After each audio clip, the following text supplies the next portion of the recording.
प्रधानमंत्री नरेंद्र मोदी ने आज विकसित भारत संकल्प यात्रा के लाभार्थियों के साथ बात की। इस दौरान उन्होंने कहा कि विकसित भारत के संकल्प से जुड़ने और देशवासियों को जोड़ने का यह अभियान लगातार विस्तार ले रहा है, दूर दूर के गांव तक पहुंच रहा है।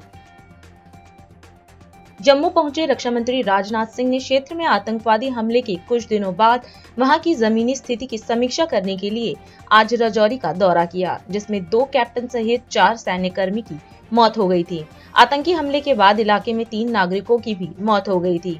राजौरी में सेना के जवानों से बात करते हुए रक्षा मंत्री ने कहा कि आतंकवाद का खात्मा होना चाहिए और आतंकवाद को खत्म करने के लिए इसी प्रतिबद्धता के साथ आगे बढ़ने की जरूरत है। अयोध्या में बन रहे राम मंदिर में 22 जनवरी को प्राण प्रतिष्ठा का कार्यक्रम होना है। प्राण प्रतिष्ठा के कार्यक्रम से पहले मंदिर में जोरों पर तैयारी की जा रही है। राम मंदिर में होने वाली प्राण प्रतिष्ठा के भव्य कार्यक्रम से पहले 27 दिसंबर को श्री राम जन्मभूमि तीर्थ क्षेत्र के महासचिव चंपत राय ने श्री राम जन्मभूमि मंदिर के मानचित्र के बारे में जानकारी साझा की है। पश्चिम बंगाल की मुख्यमंत्री ममता बनर्जी ने 22 जनवरी को अयोध्या में राम मंदिर के उद्घाटन में शामिल नहीं होने का फैसला किया है। खबरों की माने तो उनकी पार्टी तृणमूल कांग्रेस के भी समारोह में कोई प्रतिनिधि भेजने की संभावना नहीं है। हालांकि टीएमसी ने आधिकारिक तौर पर अपने फैसले की घोषणा नहीं की है। समुद्र से एन्नौर में एक निजी उर्वरक कंपनी तक अमोनिया गैस ले जाने वाली पाइपलाइन में मंगलवार रात रिसाव हो गया, जिससे पेरियाकुप्पम और चिन्नाकुप्पम के निवासियों में दहशत फैल गई। रसायन की तेज गंध ने उनकी नींद में खलल डाला, जिससे चिंता बढ़ गई। हालांकि गैस रिसाव पर काबू पा लिया गया है, लेकिन बुधवार सुबह 3 बजे तक हवा और समुद्र में अमोनिया का स्तर खतरनाक ऊंचाई तक बढ़ गया। उत्तर भारत के कई राज्य फिलहाल कड़ाके की ठंड का सामना कर रहे हैं। उत्तर प्रदेश, राजस्थान, झारखंड और अन्य राज्य काफी समय से शीतलहर और घने कोहरे के साए में हैं।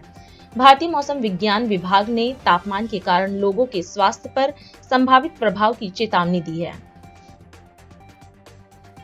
राष्ट्रीय राजधानी दिल्ली समेत पूरे उत्तर भारत में कड़ाके की ठंड पड़ने लगी है। दिल्ली में इसी कोहरे की घनी परत छाई रही।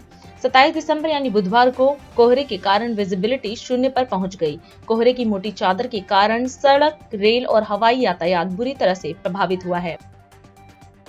भाजपा ने समाजवादी पार्टी प्रमुख अखिलेश यादव की उनकी पार्टी के नेता स्वामी प्रसाद मौर्य की हिंदू धर्म पर नवीनतम विवादास्पद टिप्पणी के लिए आलोचना की।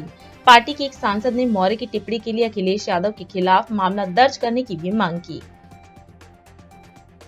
नई दिल्ली में इजरायल दूतावास के करीब सोमवार को धमाका हुआ, जिसके बाद इलाके में सुरक्षा बढ़ा दी गई। दूतावास ने घटना की पुष्टि की है और किसी के हताहत या घायल होने की सूचना नहीं है। खबरों की माने तो विस्फोट स्थल के पास लगे सीसीटीवी कैमरे में 2 संदिग्ध कैद हुए हैं और उनकी गतिविधियों पर नजर रखने और उन्हें पकड़ने के प्रयास जारी हैं।